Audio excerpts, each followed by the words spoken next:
네, 귀한 찬양 감사합니다. 우리 신뢰학단도 감사합니다. 예, 은혜 많이 받았습니다. 여러분 반갑습니다. 날씨가 많이 춥습니다. 아침 저녁으로 쌀쌀합니다.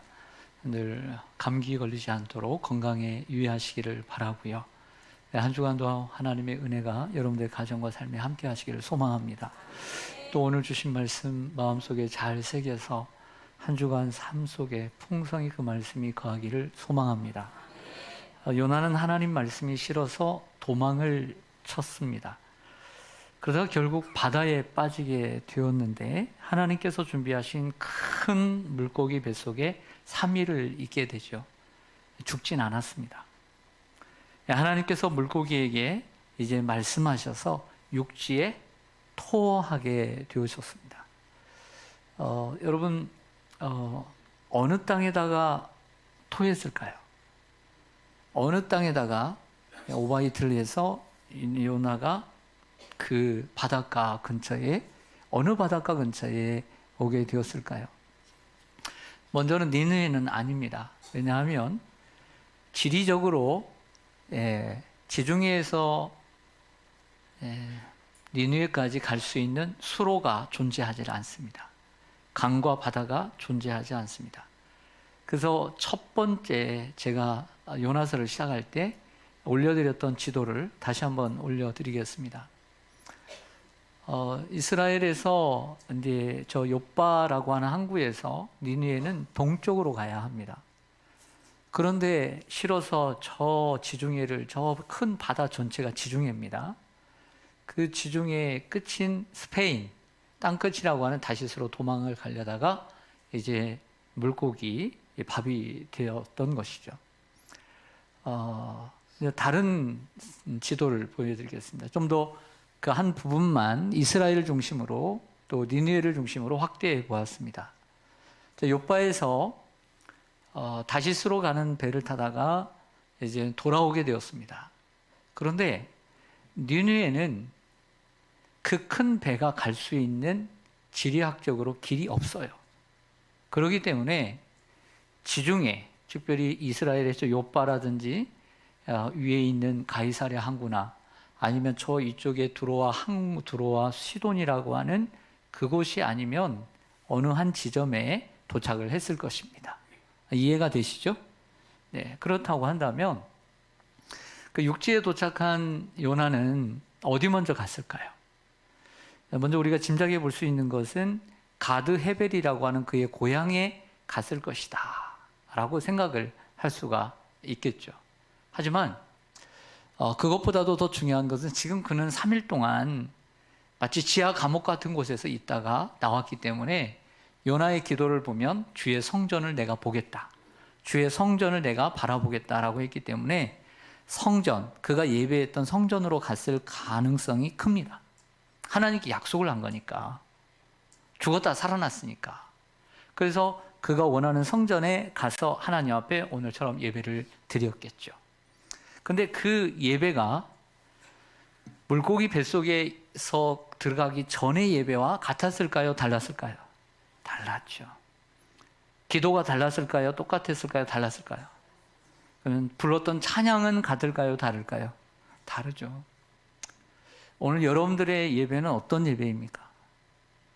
혹은 여러분들의 예배는 그냥 형식에 그냥 드리는 그런 요나 뱃속에 들어가기 전에 예배입니까? 아니면 요나 뱃속에서 나와서 드렸던 감격적인 예배입니까?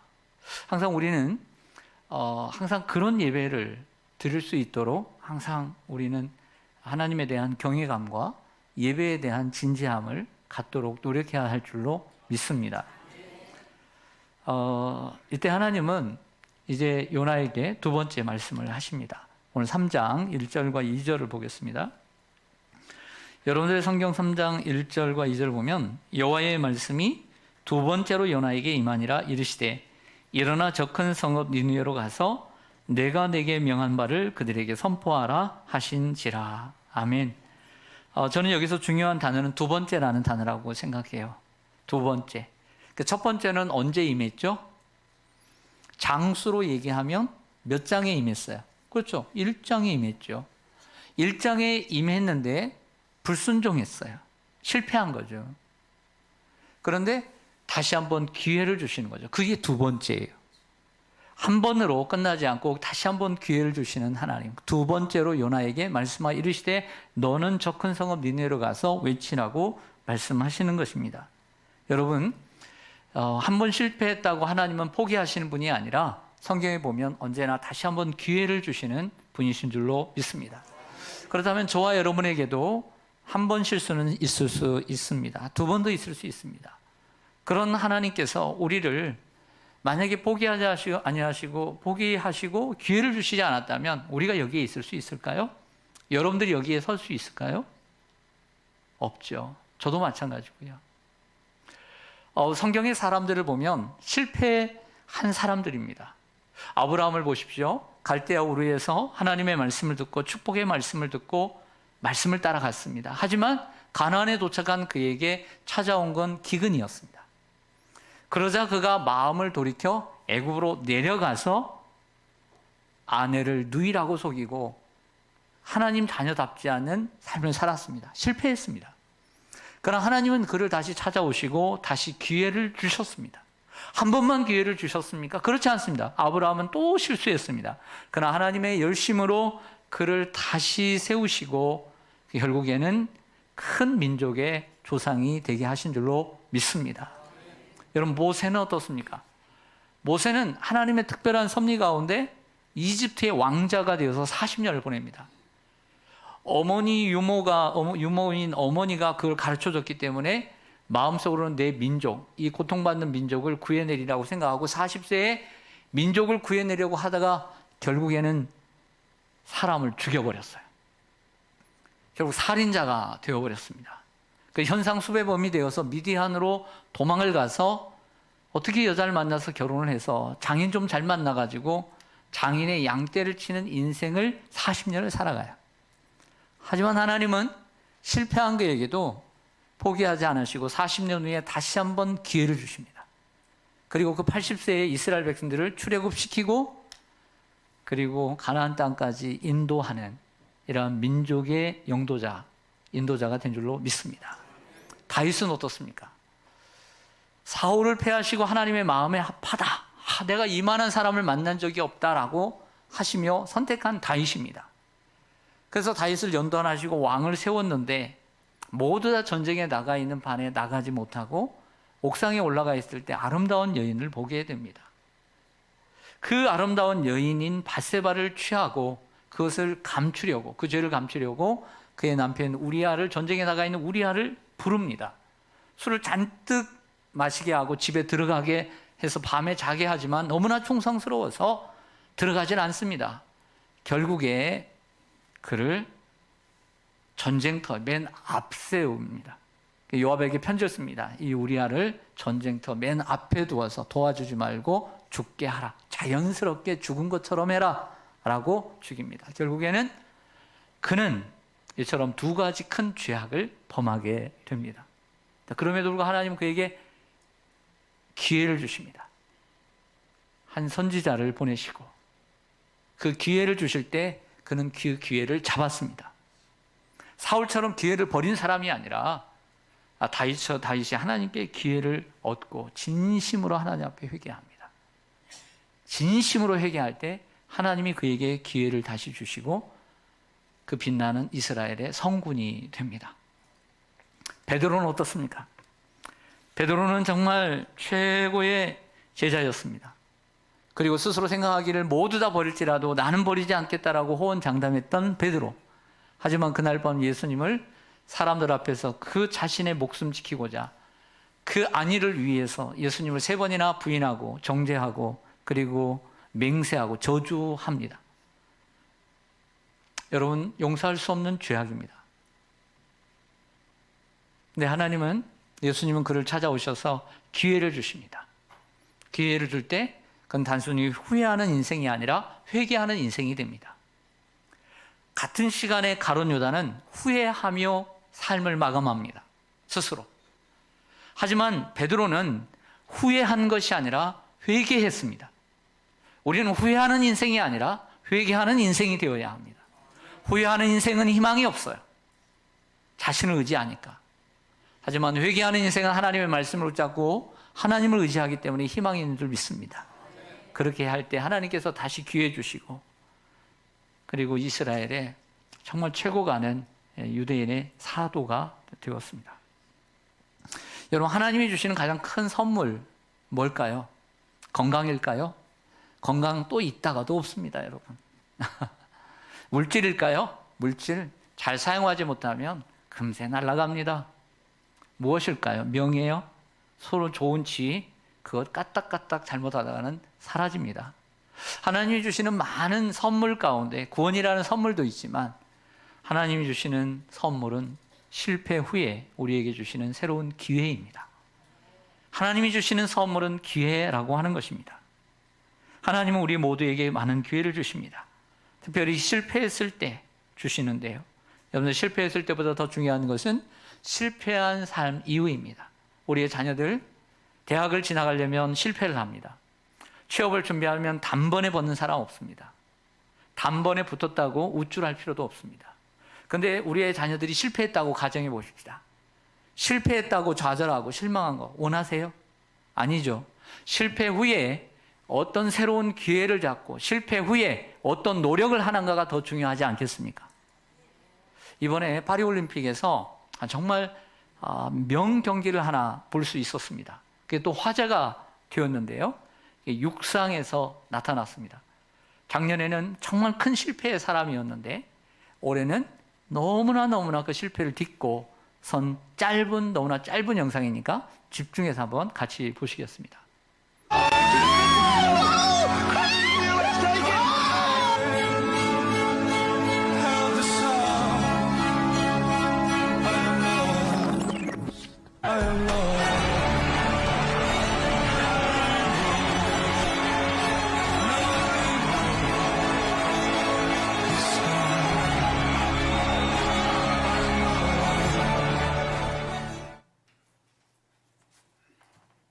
짧아서 잘 보셨죠? 네. 작년에는 그 결승전 앞에서 정말 철퍼덕 그냥 앞으로 아주 꽂았습니다. 얼마나 안타까웠겠어요. 근데 올해 저 3위에서부터 달려오는 정말 가능성도 없었어요. 가능성이 없었어. 근데 2위를 제치고 1위를 제치고 1위를 하더라고요. 이 영상이 이렇게 잡혔어요. 얼마나 노력을 했을까요? 작년에 그 뼈저린 그 실패를 얼마나 마음속에 새겼으면 이렇게 좋은 결과를 낳을 수 있었을까요? 오늘 요나도 실패한 인생이었지만 다시 하나님이 주신 기회를 잡았습니다. 하나님이 주시는 가장 귀한 선물, 기회입니다. 오늘이라는 기회를 또한 주신 줄로 믿습니다. 어제 실패했다면 오늘이라고 하는 시간 속에서 여러분들 실패하지 마시기를 바랍니다. 자, 3절과 4절 보겠습니다. 요나가 여호와의 말씀대로 일어나 니느웨로 가니라. 니느웨는 사흘 동안 걸을 만큼 하나님 앞에 큰 성읍이더라. 요나가 그 성읍에 들어가서 하루 동안 다니며 외쳐 이르되 40일이 지나면 니느웨가 무너지리라 하였더니. 아멘. 하나님 말씀이 다시 임하자 그는 이번에는 여호와의 말씀대로 순종하는 삶을 살게 됩니다. 저는 이 말씀을 읽으면서 저를 좀 보시죠. 니느웨의 크기가 얼마나 큰가를 이렇게 찾아봤어요. 근데 고고학적으로 정확하게 드러난 증거들은 없더라고요. 그러나 여기 성경에 나와 있는 것을 통해서 볼 때 걸어서 3일 길이에요. 작년이 걸어서. 그래서 이 3일 길이라는 것이 직선 길인지 아니면은 그 전체를 돌아서인지는 잘 몰라요. 그러나 볼 때 3일을 걸을 수 있는 거리는 80km에서 113km입니다. 니느웨가 얼마나 큰지는 잘 모르지만 적어도 둘레가 80km라면 직선 거리는 26km 정도 된다고 합니다. 자, 감이 잘 안 잡히니까 자, 우리가 살고 있는 우리 교회가 있는 서울시로 예를 들어볼게요. 우리 서울시의 면적은 600제곱킬로미터입니다. 대전보다 조금 더 큽니다. 동서로 가장 큰 저 강서구에서 저 강동구까지의 거리가 36km입니다. 저 도봉구에서 서초구까지가 30km입니다. 그래서 전체 둘레는 나와 있지 않아서 제가 이렇게 자로 대충 이렇게 재보니까 한 90km 정도 됩니다. 이 정도면 빨리 걸으면 3일 길이 될 수 있는 도시가 서울이 아닐까 생각을 해보았습니다. 요나서 마지막 절에 보면 좌우를 분별하지 못하는 자가 12만 명입니다. 어린 아이인지 아니면은 자기 소견에 옳은 대로 하나님을 분별하지 못하는 자가 12만 명인지는 모르지만 그 정도만 해도 그때 당시는 2700년 전이니까 얼마나 큰 도시겠습니까? 근데 이 도시를 하루 동안 외쳤다는 것은 하루에 우리가 보통 계산해 보니까 1시간에 3km를 걸을 수 있다고 봅니다. 왜냐하면 1km가 2,000보입니다. 2,000보. 만보 걷는 분들. 그러면 6,000보는 3km입니다. 그러면 그렇게 생각할 때 많이 걸으면 20km에서 30km를 하루를 걸었다라고 볼 수 있는 거죠. 그전에는 요나가 저는 이렇게 생각했어요. 3일 길이나 되는데 하루밖에 안 돌았어. 저는 되게 적게 걸은 줄 알았어요. 그래서 여러분, 제가 한 15,000보 걸으면 다리가 아파요. 10,000보 정도 걸으면 좀 괜찮다. 저는 그렇거든요. 15,000보 정도 걸으면 그날은 조금 무리했다라고 생각이 될 때가 있습니다. 그래서 어디까지인가 좀 했더니 적어도 우리 교회에서 은평구, 직선으로 은평구로 우리 김재학 집사님하고 장영숙 권사님이 사시는 그 집을 제가 찍었어요. 그 정도 되겠다. 딱 20km 나오더라고요. 하루를 그 정도를 걸어야 돼요. 왕복이 아니라 편도. 그러면 걸으면서 뭐 했냐면 40일이 지나면 니느웨가 무너지리라. 이렇게 복음을 전했던 것이죠. 그런데요, 여러분 참 이상한 게 있습니다. 여러분, 이 40일이 지나면 무너지리라. 이게 기쁜 소식이에요? 나쁜 소식이에요? 나쁜 소식이에요. 들으면 기분이 좋아요? 나빠요? 나쁘죠. 그래도 자국 사람이 전한 것도 아니고 그 조그마한 약소국에 우리가 곧 점령해야 되는 그 나라에 어떤 선지자라고 하는 그 이방신을 섬기는 선지자가 와서 전하니까 기분이 좋아요? 나빠요? 나쁘죠. 그러면 어떤 반응이 나와야 돼요? 두드려 패서 보내야죠.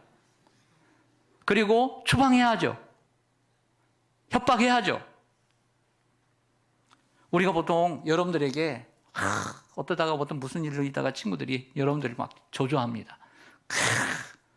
너 망할 거야. 나빠. 그런데 여러분들 뭐라고 대답할 거야? 그런가? 내가 자신을 돌아봐야지. 그럽니까? 더 저주하죠.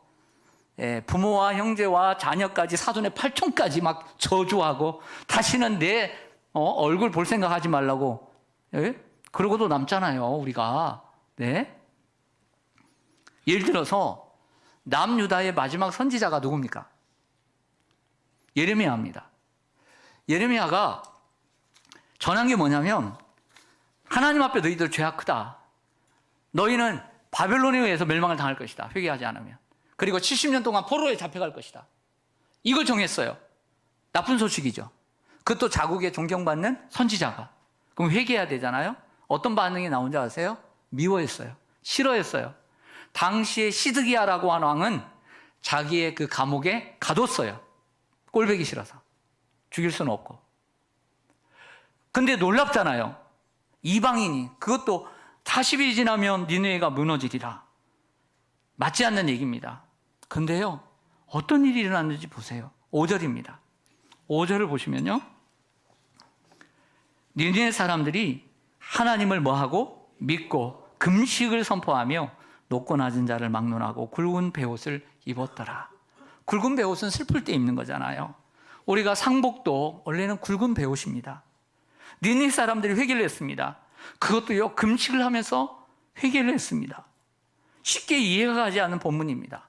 어떻게 이러한 일이 일어날 수 있을까? 놀라운 일이죠. 사람이 한 일일까요? 하나님이 하신 일이죠. 근데요, 역사적으로요, 역사적인 상황을 보면 이해가 가요. 주전 760년경에 아수르가 세계를 제패하고 있지만 모든 나라든 몽골도 그렇고요, 모든 나라는요, 세계를 확장해 가면서 정복해 가면서 위기를 겪게 돼요. 모든 제국도. 근데 이때에 아수르는 나라도요, 기근이 임했습니다. 그리고 반란이 일어났습니다. 그리고 역병이 일어났습니다. 그리고 계기 일식이 일어나면서 점점 백성들 가운데 두려움이 차왔습니다. 이러한 사역적 현상은 더욱 심각한 상황에 대한 징조로 여겼던 것이죠. 그러다 보니 요나의 메시지가 그때 딱 전파되자 심각하게 받아들이게 된 겁니다. 하나님이 이런 것까지 다 계획하셔서 요나를 준비하고 계셨던 것이죠. 근데 요나는 그것도 모른 채 자신의 마음에 들지 않는다고, 내가 원하지 않는 곳에 간다고, 왜 나야 되냐고 하면서 도망을 쳤던 거죠. 하나님이 이처럼 계획하고 계시고 준비하고 계시고 이 모든 상황을 준비하고 계시는데도 말입니다. 저는 오늘 본문을 묵상하면서 가장 마음에 와닿았던 본문이 있습니다. 3절인데요. 여러분들 다시 한번 보시면, 요나가 여호와의 말씀대로 니느웨로 가서 외쳤다는 것입니다. 여기에 니느웨 여호와의 말씀대로입니다. 따라서 하겠습니다. 여호와의 말씀대로. 예, 요나서에서 이거 몇 번 정도 나올까요? 여러분 짐작하신 대로 한 번 나와요. 한 번 나와요. 한 번. 여호와의 말씀대로 순종하면 딱 한 번 나옵니다. 그런데 그 한 번의 순종이 기적을 만들었다는 거죠. 그래서 성도 여러분, 우리는 여기서 한번 우리 자신을 돌아보고 묵상할 필요가 있습니다. 이 말씀 앞에서 우리는 여호와의 말씀대로 순종하는 사람인지를 생각해 봐야 합니다. 나는 어떤 사람인가? 요나는 회개하고 왔을 때 이제서 제대로 된 순종을 하려고 노력을 하고 있어요. 우리는 여호와의 말씀대로 순종하는지 돌아봅니다. 하나님의 역사는 인간의 힘과 의지와 노력으로 이루어지는 것이 아니라 여호와의 말씀대로 순종할 때 이루어지는 줄로 믿습니다. 여러분의 삶 속에 하나님의 역사가 일어나고 있다면 그것은 순종의 결과입니다. 하지만 여러분들의 삶 속에 하나님의 역사가 일어나지 않다고 있다는 것은 불순종의 증거입니다. 그러므로 우리 모두 하나님 말씀에 순종하는 성도가 되어야 할 줄로 믿습니다. 할렐루야. 요나가 며칠 전도했을까요? 우리 중고등부 학생들 여기 있으니까 아까 읽었던 본문이 며칠 전도했어요? 하루 전도했어요. 니느웨가 3일 길인데 며칠을 했더라? 하루 했어요. 하루. 그런데 하루 했었는데 세계 역사상 전무후무한 회개 운동이 일어난 줄로 믿습니다. 평양 대운동보다 말로 할 수 없는 회개 운동이 일어났어요. 왕부터 시작해서 세상에 짐승까지도 먹이지 말고 마시지도 말래요. 회개 운동이 일어난 거예요. 그러자 하나님께서 뜻을 돌이키사 그들에게 내릴 재앙을 내리지 않은 줄로 믿습니다. 이렇게 해서 오늘 10절까지 3장이 맞춰지는 거예요. 여러분들에게 한번 질문합니다. 어떻게 해서 이런 일이 일어날 수 있을까요?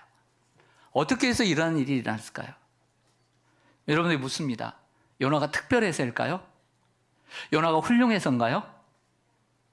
요나가 믿음이 좋아서 그런가요? 아니라는 건 여러분들 너무 잘 알잖아요. 요나 지금까지 살펴봤잖아요. 특별해요? 믿음이 좋아요? 훌륭해요? 자기 고집대로, 자기 생각대로 불순종했던 사람이에요. 우리는 보통 하나님이 쓰시는 사람 하면 뭐가 있어도 있는 사람이라고 생각해요. 뭐가 있어도 특별한 점이 있다라고 생각을 해요. 왜냐하면 세상은 인재를 뽑는 게 당연하기 때문이에요. 아, 저 사람 무능력해 보이는데 어떻게 뽑혔지? 이렇게 좋은 회사 어떻게 왔지? 근데 뭔가 숨겨진 게 있는 거예요. 그걸 알아본 사람이 발굴해낸 케이스인 거죠. 그렇지 않고는 아무것도 없는 사람을 쓰는 경우는 없습니다. 세상은. 그래서 우리도 하나님이 쓰시는 사람은 뭔가 있을 거야. 특별한 게 있지 라고 생각하죠. 근데 여러분 생각해 보세요. 하나님이 하나님 되심을 나타내는데 사람이 뭐가 있는 게 도움보다는 방해가 되는 경우가 더 많습니다. 차라리 뭐 없는 사람이 하나님이 쓰시기에 더 좋은 사람이라는 생각이 들어요. 경험이 많으면 좋겠죠. 세상도요, 경력직을 뽑습니다. 다른 회사에서 준비돼서 우리에게 필요한 경력직. 그런데 경력직에 하나의 허들이 있습니다. 그게 뭐냐면 높은 연봉입니다. 경력직은 그냥 뽑는 게 아니라 높은 연봉을 줘야 돼요. 우리에게 필요하니까. 그러니까 너무 높은 연봉을 줘야 되니까 경험 있는 신입을 찾아요. 없을 것 같지만 잘 찾으면 있습니다. 그래서 경험 있는 신입을 찾으면 연봉도 좀 적게 줄 수 있고 교육도 안 시킬 수 있고 시간도 빠르게 현장에 투입할 수가 있기 때문이죠. 그럼 하나님도 경력 있는 사람, 경험 있는 사람을 찾으실까요? 나는 이런 경험이 있고, 교회 경험이 있고, 신앙의 경험이 있고, 나는 봉사의 경험이 있고, 난 전도의 경험이 있고, 그는 하나님께서 그런 사람을 찾으실까요? 그렇지 않습니다. 경험도요, 하나님보다 앞서면 하나님이 사용하시는데 걸림돌이 됩니다. 지식이고 똑똑한 사람요, 엘리트들, 세상에 정말 잘 나가고 유명한 사람들, 있는 사람들, 부자들, 그 지식도요, 하나님보다 앞서면 하나님이 사용하시는데 방해가 되고 맙니다. 하나님은 전능하신 분입니다. 이사야 40장에 그는 나는 전능한 하나님이라. 나는 지혜가 무궁하고 그리고 능력이 한이 없는 분이라고 얘기합니다. 그런데 우리에게, 하나님에게 능력이 있는 사람이 필요할까요? 능력이 많고 지혜가 한이 없고, 그런데 능력이 있는 사람이 필요할까요? 하나님이 그런 사람 쓰실까요? 능력이 있는 사람보다는 자기가 가진 능력으로 하나님의 능력을 막지 않는 사람이 필요합니다. 내 경험, 내 지식, 내 이성으로 하나님 이건 아닌데요, 하나님 나 이거 해봤어요, 하나님 이건 아니에요, 내 마음에 안 들어요, 요나처럼. 그런 사람을 하나님이 쓰시기에 편할까요? 이런 사람보다 차라리 하나님 입장에서는 아무것도 없는 사람이 편할 것 같다는 생각이 듭니다. 하나님은요, 그 사람의 능력, 모세의 능력, 바울의 능력, 다윗의 능력을 나타내기 위해서 그들을 사용하신 게 아니에요. 하나님은 하나님의 능력을 나타내기 위해서 사람을 선택하시는 거예요. 그러니까 하나님이 쓰시는 거죠. 그렇다고 한다면 하나님은 하나님의 능력을 나타낼 통로를 찾고 계시는 거죠. 바로 그 사람은 순종할 사람이라는 거예요. 자기의 생각을 내려놓고 자기를 부인하고 자기 십자가를 지고 순종할 사람, 예수님과 같은 분이죠. 예수님은 능력이 있었습니다. 근데 자신의 능력으로 자신의 것을 나타내는 것이 아니라 하나님의 뜻을 나타냈고, 자기를 부인하고 자기 십자가를 짐으로 하나님의 영광을 나타냈던 것이죠. 그래서 우리는 예수님을 따르는 제자가 되는 것입니다. 결국 신앙생활에는 예수님을 믿는 것입니다. 예수님을 닮아가는 것이죠. 저를 보시죠. 재밌는 얘기는 우리 학생들도 좀 들어보세요. 재밌는 얘기를 해도 뭐 성경 얘기입니다. 재밌어요. 사사 가운데 6번째 사사는 기드온 얘기를 할게요. 기드온 아시죠? 기드온 하면 딱 생각나는 게 뭐예요? 300 용사. 기드온은 어떤 시대냐면 사사인데 다른 나라들이 자꾸 침범하고 또 새로운 사사가 일어나면 또 평안하고 그런 시대인데, 미디안이라고 하는 아주 흉악한 민족이 7년 동안이나 다스리고 있었습니다. 얼마나 정말 쌀 한 통을 남지 않도록 찾아가다 보니까 기드온이 소심하고 겁도 많은데, 그러다가 그 포도주 틀 속에서 추수를 하고 있었던 거예요. 하도 뺏어가니까. 근데 하나님께서 그 기드온을 부르신 거예요. 그러니까 기드온도 하나님 나는 아니라고. 그 기드온을 부르자마자 처음에 뭐라고 하나님께서 말씀하시냐면 큰 용사라고 불러요. 좀 큰 용사래요. 그래서 설득을 해가지고 결국에는 이제 전쟁을 일으켜서 미디안과 싸우게 됩니다. 그래서 전쟁이 일어났죠. 미디안은 10만 대군이에요. 13만 5천 명입니다. 13만 5천. 그때 당시만 해도. 그러면 이스라엘 백성들은 기드온을 따르기 위해서 몇 명이 동원됐느냐? 3만 2천 명이 동원됐어요. 제가 이렇게 숫자에 약하지만 저는 계산기를 무기로 삼습니다. 그래서 4배가 넘어요. 4배가. 4배가 많아요. 미디안이. 이것도 부족한데 하나님께서 뭐라고 말씀하시냐면, 너를 따르는 이가 너무 많다. 많대요. 하나님이 많으면 많은 거죠. 왜? 하나님이 싸우시니까. 우리는 적다고 생각해도 하나님이 많다 그러면 많은 거예요. 두 랩변도 하나님이 많다 그러면 많은 거예요. 할렐루야. 하나님 많으면 많은 거죠. 그래서 어떻게 하시냐면, 정말 두려워서 혹이라도 죽기 싫어가지고 집에 돌아가고 싶으면 돌아가라고 얘기합니다. 진심으로 얘기하니까 2만 2천 명이 돌아가요. 엄청 돌아가죠. 그럼 몇 명 남았을까요? 그렇습니다. 맞습니다. 10,000명 남았습니다. 몇 대 1입니까? 13대 1입니다. 13대 1. 이 숫자가 줄었어요. 근데 하나님께 또 뭐라고 말씀하면, 그 숫자도 많대요. 뭐라고요? 많대요. 그래서 이번에는 시냇가로, 물가로 인도를 하라는 거예요. 그 10,000명을. 내가가 컸던 것 같아요. 그래서 구별을 하는데, 물을 먹는 방법에 따라서 그 결과로 사람들을 구분해 두라는 거예요. 그래서 개가 혀로 핥은 것처럼 그냥 엎드려서 그냥 혀로 핥은 사람은 따로 세우고, 그리고 두 손으로 떠먹는 사람 따로 세우라. 그랬더니 숫자적으로 적은 사람이, 손으로 떠먹은 사람이 적었던 거예요. 그들이 몇 명? 300명. 그러니까 나머지는 9,700명. 근데 하나님께서 어느 쪽을 선택하실까요? 300명. 9,700명 집에 가래요. 집에 가라는 거예요. 그래서 제가 계산해 봤더니 450대 1이에요. 미디안하고 450대 1. 그러니까 한 명이 몇 명을 담당해야 돼요? 450명. 4명도 감당하기 힘든데 말도 안 되는 얘기죠. 근데 여기서 생각해 보겠습니다. 우리는 다 합니다. 항아리 잡고, 그 다음에 횃불 잡고, 징치고, 야밤에 새 진으로 나눠가지고 그랬더니 자기들끼리 싸워가지고 이긴 거 압니다. 하나님이 하셨죠. 여러분, 승리를 거뒀습니다. 왜 승리했을까요? 300명의 용사가 특별해서일까요? 300명의 용사가 잘한 게 뭐일까요? 두 손으로 물 떠먹은 거예요. 야, 너 어떻게 그렇게 300명이 뽑혔니까? 너 용감해서 그랬어? 너 싸움 잘해? 너 힘이 세? 그랬을까요? 아니, 그냥 손으로 떠먹었는데 뽑혔어. 이게 이유가 될까요? 안 될까요? 정말 안 되죠. 만들면 될 수 있지만 합리적으로는 되지 않는 거예요. 적어도 10,000명은요, 자신의 목숨이 두려워하지 않고 처자식이 있음에도 불구하고 남은 사람들이에요. 믿음이 좋은 사람들이고 나라를 사랑한 사람들이지, 그 9,700명이 그 300명보다 못할 수는 없는 거예요. 적어도 두려워하지 않으니까. 300명, 그들이 특별해서 아니라는 거죠. 하나님은 하나님 되심을 나타내기 위해 300명을 뽑으셨고, 하나님의 일하심을 보여주기 위해서 300명을 선택하신 것입니다. 13만 5천 명은 3만 2천 명이 싸우기에도 버겁습니다. 기드온은 소심하고요, 백성들도 약합니다. 근데 하나님께서 그런 기드온을 부르시고 300명만 남기십니다. 결국 무슨 얘기냐? 하나님이 하시겠다는 겁니다. 하나님이 기드온을 쓰시겠다는 겁니다. 다른 사람 많이 있습니다. 기드온, 작고 작은 지파에서 그 또 작은 가문 가운데 작은 자, 왜 나를 선택했느냐 이거죠. 하나님 선택하셨어요. 하나님이 이루시겠다는 겁니다. 내가 너를 보낸 것이 아니냐. 요나도 마찬가지입니다. 처음에 요나도 하나님, 다른 사람들 많은데 왜 내가 가야 돼요? 근데 하나님은 그 일을 이루기 위해서 요나를 선택하신 거예요. 하나님이 하시겠다는 거죠. 그를 통해서 이루시겠다는 것입니다. 하나님의 뜻은 이미 정해졌고 하나님은 그 뜻을 이루기 원하십니다.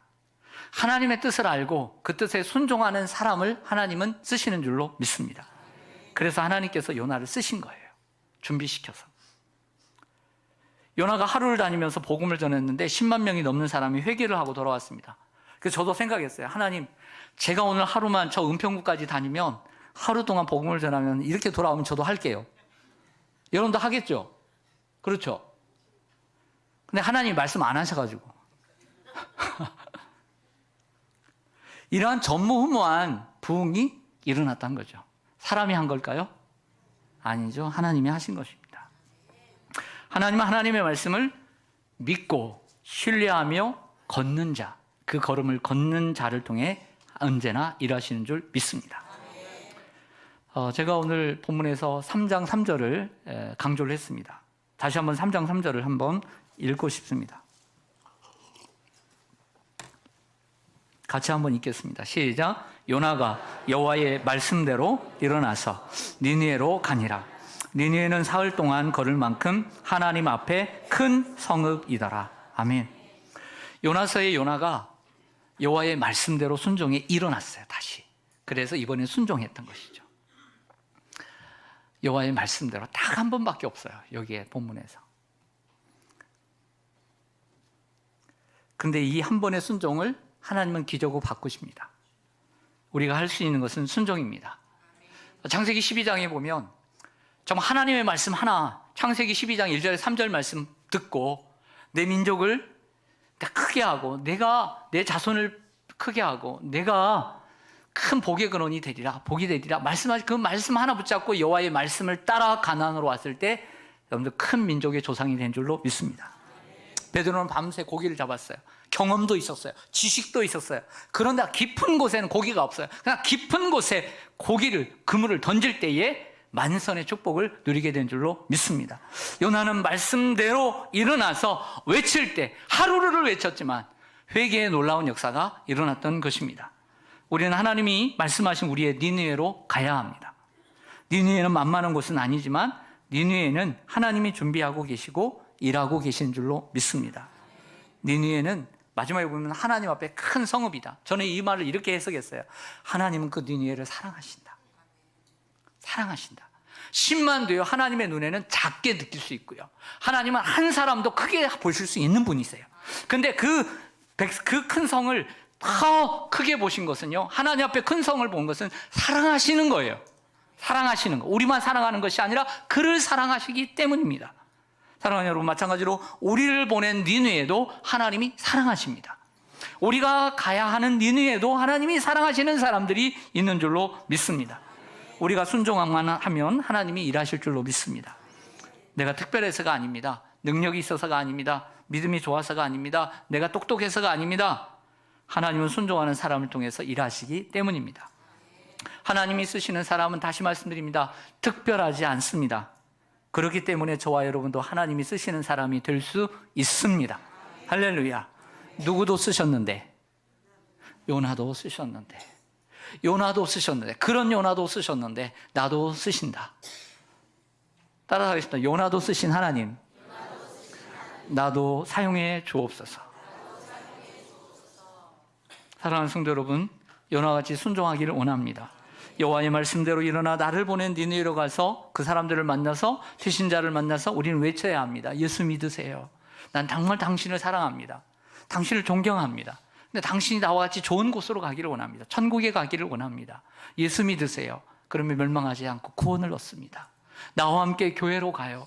교회로 가서 복음을 듣고 거기서 생명을 얻고 영원한 천국을 함께 누립시다. 우리가 복음을 전할 때 하나님께서는 그 사람은 니느웨같이 커요. 니느웨같이 꽉 막혔어요. 니느웨같이 내 마음에 안 든 사람이에요. 하지만 하나님은 이미 그 전에 그들을 준비시켜 주신다는 거예요. 우선 이것을 믿고 우리가 해야 할 것은 어쩌다 저쩌다가 아니라 하나님께서 내 마음에 주신 사람들을 찾아가는 겁니다. 여호와를 신뢰하며 걷는 자마다 하나님이 일하실 줄로 믿습니다. 순종하는 사람, 그래서 여러분들 순종한 사람 하나님 쓰시는 것처럼 여기에 있는 모든 한 번도 빠짐없이 하나님이 쓰시는 귀한 사람들이 될 줄로 믿습니다. 아멘. 기도하겠습니다.